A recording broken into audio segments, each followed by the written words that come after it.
Hi, this is Len Furman, the sports time traveler, reporting on another story about the 1924 pennant race in the National League. This one is titled, What Does Pennant Fever Look Like in 1924? Subtitle, The 1924 Brooklyn Dodgers returned to Ebbets Field after an epic winning streak to face the Giants in a first place battle. Brooklyn, September 8th, 1924. I've been making virtual trips back to 1924 to see how long the Brooklyn Dodgers winning streak will last. In my previous article, I informed you the Dodgers win streak had reached 13 games thanks to their unprecedented quadruple double, four doubleheader victories in four days, all on the road. Thanks to this win streak, the longest in Dodgers history, they had completed an all time classic comeback from 13 games behind on August 9th to tie for first place with the three-time defending National League champion New York Giants. Now, you could read or listen to that story about the quadruple double at a link I've provided in the written version of this article. The quadruple double was completed on September 4th in Boston. The Dodgers had three more games against the Boston Braves, one on September 5th, and yet another doubleheader on September 6th, their fifth doubleheader in the first 6 days of September. They won the game on September 5th when Rube Earhart threw a 4-0 shutout to extend the win streak to 14 games. The 29-year-old Earhart has been brilliant since he was brought up to the majors for the first time in mid-July. He is now 4-1 with a 2.00 ERA, but he's getting better and better. 3 of his last 4 games have been complete games in which he didn't allow an earned run. Then, on September 6th, Dodgers manager Wilbert Robertson sent Bill Doak to the mound for the first game of the doubleheader. The 33-year-old Doak is pitching his best in years. He had won 6 straight games coming into the contest, including a 2-hit shutout just 3 days ago in Philadelphia. Pitching on just 2 days rest, Doak did it again, pitching another 2-hit shutout against the Braves. The Dodgers won that game 1-0. The lone run came on a triple by veteran right fielder Tommy Griffith, who was then called out, attempting to turn it into an inside the park home run. The game took just 1 hour and 20 minutes. That victory ran the Dodgers streak to 15 games. And even more important, they were now, at that moment, a half game ahead of the Giants in first place. It was the first time the Dodgers had sole possession of first place in the month of September since their last pennant season of 1920. In the second game of the doubleheader, the Dodgers and Braves were tied after 9 innings. In the top of the 10th, the Dodgers' Zach Wheat, who was batting .377, singled to drive in the go-ahead run. The Dodgers took a 4-3 lead into the bottom of the 10th. Relief pitcher Art Decatur was on the mound for the Dodgers. He had entered the game in the 7th inning.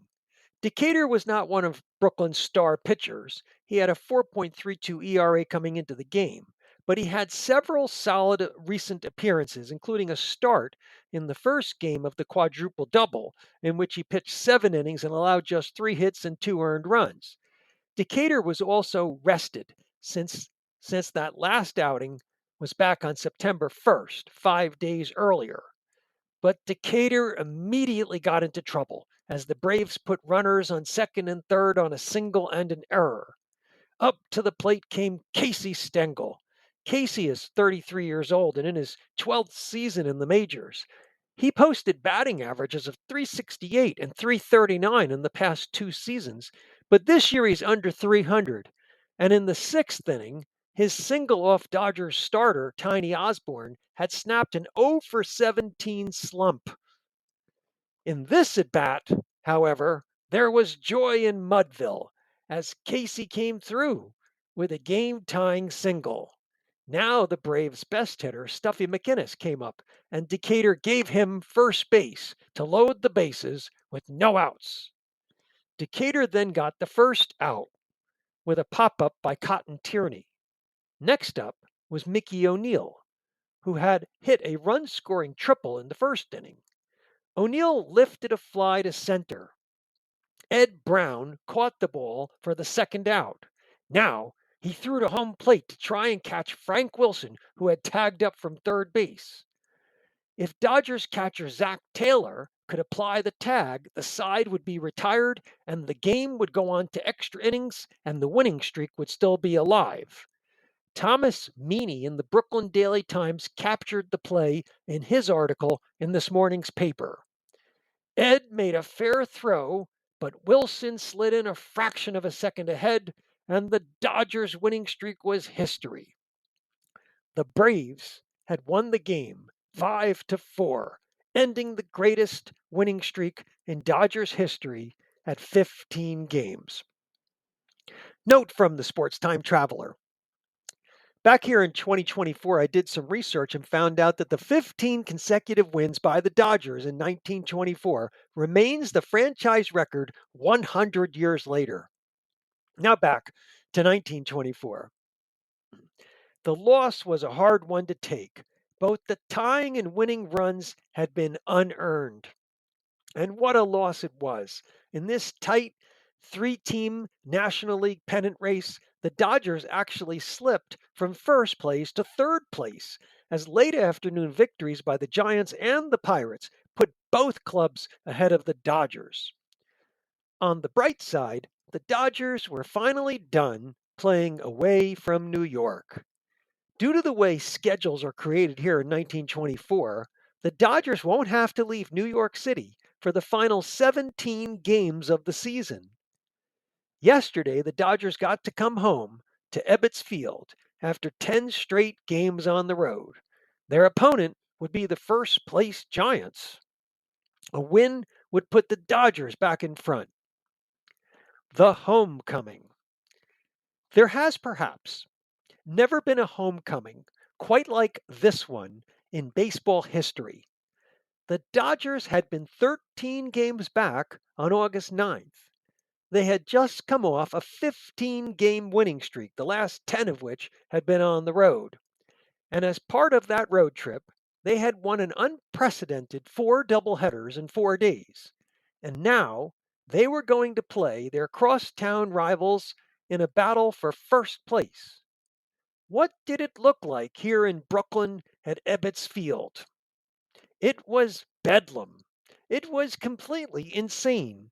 At least 50,000 fans came out to see the Dodgers host the Giants, but only about 30,000 can possibly fit inside Ebbets Field.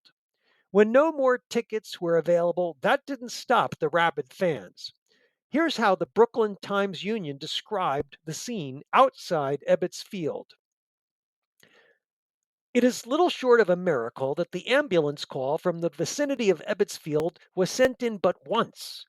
Dozens of intrepid fans did a human fly stunt to get into the grounds. It was not an uncommon sight to see the fans climbing up the sides of the outside wall of the grandstand, gaining a footing in the indentations of the brick and helping to retain their balance by using the ironwork from which ticket signs swung. Had the Ebbets Field barrier been constructed of anything less substantial than brick, it might not have survived the intense desire of the crowd to get into the park. As it was, the iron entrance gates were in danger after they were rolled down. The situation became such that it got beyond the control of the special police, and Inspector Thomas McDonald and a squad of policemen were requested. The Brooklyn Daily Eagle had a picture of what it looked like as fans scaled the brick wall to get inside Ebbets Field. And in the written version of the article, you can actually see a picture of fans climbing up the outside of the building to get inside Ebbets Field. Game time was 3 p.m. But after 2 p.m., those who had tickets and every right to gain admittance to Ebbets Field found it nearly impossible to get into the stadium, including the umpires, as this clipping from the Brooklyn Daily Times that I have in the written version indicated. Now I'm going to read this to you. Late arrivals One was considered tardy if he got to the grounds after 2 o'clock, who had tickets or were otherwise entitled to admittance to the park, had a tough time even getting through the crowd outside the park. Bill Clem, umpire in chief for the afternoon, had to requisition 3 policemen to escort him through the locked out, while Judge Kennesaw Mountain Landis, High Commissioner of Baseball, got in only after convincing several of the city's finest that it would be unpardonable to keep him out of the park. As it was, the judge had to sit on a chair near the Giants' dugout. The greatest crowd that ever saw a ball game in Brooklyn. For all the lucky fans that did make it inside the park, many of whom had entered illegally, there were not enough seats or even standing room to accommodate them. And in the Substack written version of the article, I have a picture that you can see that appeared on the back page of the New York Daily News today, September 8th, 1924. The caption on that photo reads, "There was no more room in bleachers and stand for the greatest crowd that ever saw a ball game in Brooklyn. So fans who had no place to park fled across field, as the photo shows, to the outfield and remained there to watch play."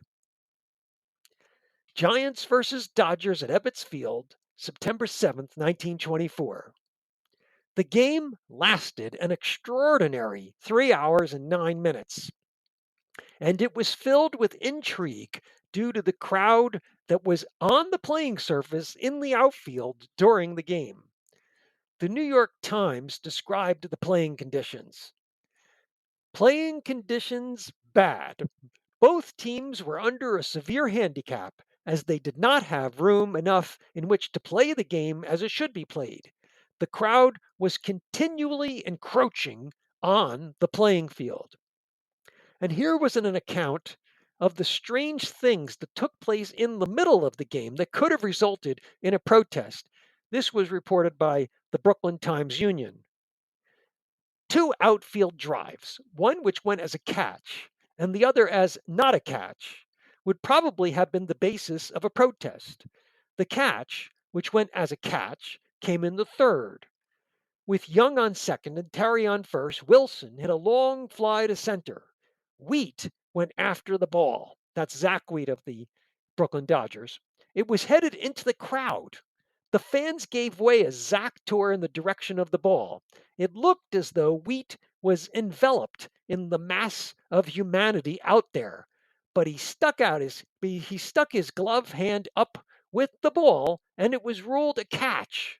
The supposition is that Clem saw the catch, but if he did, there were few others who did, except those out near where the ball was caught. The protest might have been made on the ground that the ball was hit into the crowd and out of sight at one time. The Giants took an early 2-0 lead in the game. The Dodgers came back and led 3-2 after 5 innings. Then the Giants tied it up in the 7th and scored 5 unearned runs in the 8th to take a commanding 8-3 lead. Going into the bottom of the 9th, the Dodgers were still down by a score of 8-4. In the bottom of the 9th, Dodgers leadoff batter Jack Fournier singled. The next Dodgers hitter, Eddie Brown, hit a deep fly to center field.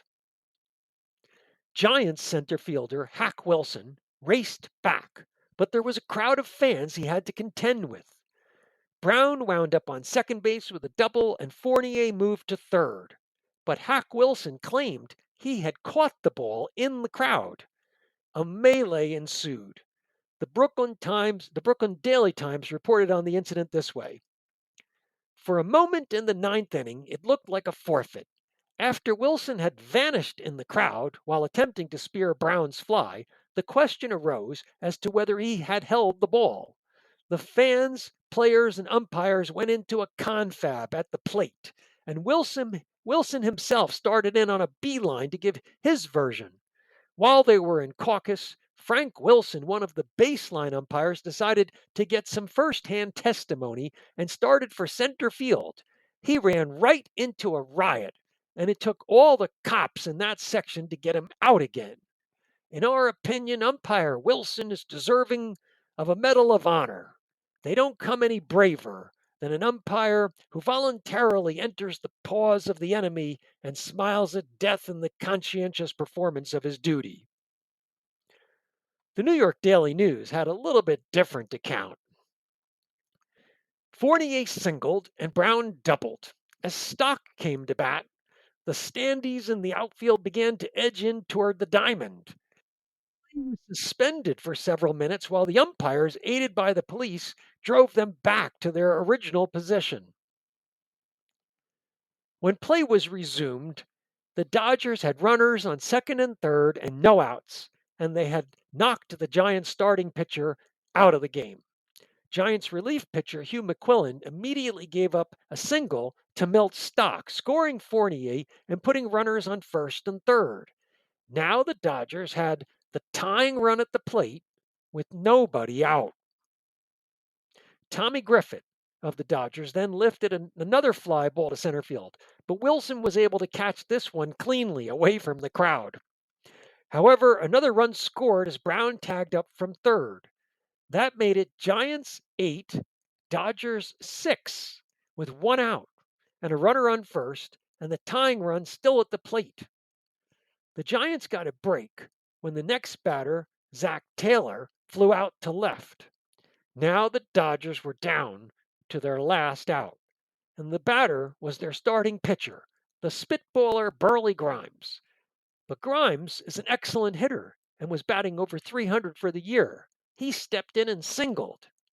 Now the Dodgers had men on first and second base and the winning run at the plate with two outs.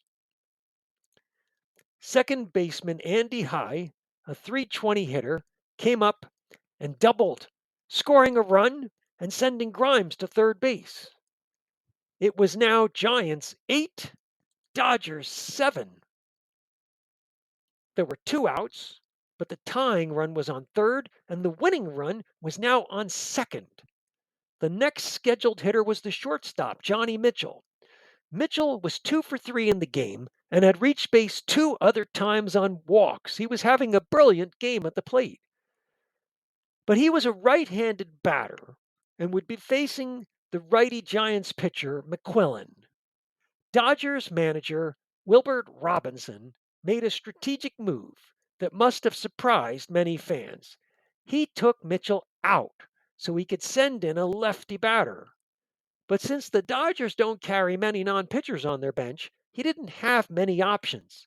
He decided to send up a left-handed hitting pitcher, Dutch Ruther. Ruther was an average hitter, batting .250 on the season, and he hadn't pinch hit since June 18th. He struck out on 3 pitches, and the ball game was over. Giants 8, Dodgers 7, final score. Why was Ruther sent in to pinch hit?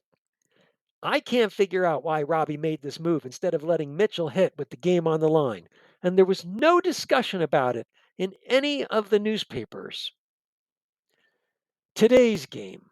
Today, the Dodgers played their last game of the year away from home.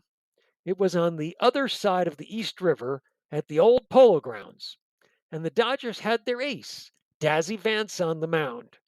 Vance was at his near best, allowing just 6 hits and 2 runs as the Dodgers beat the Giants 7-2. Vance improved his record to 25-4 on the season.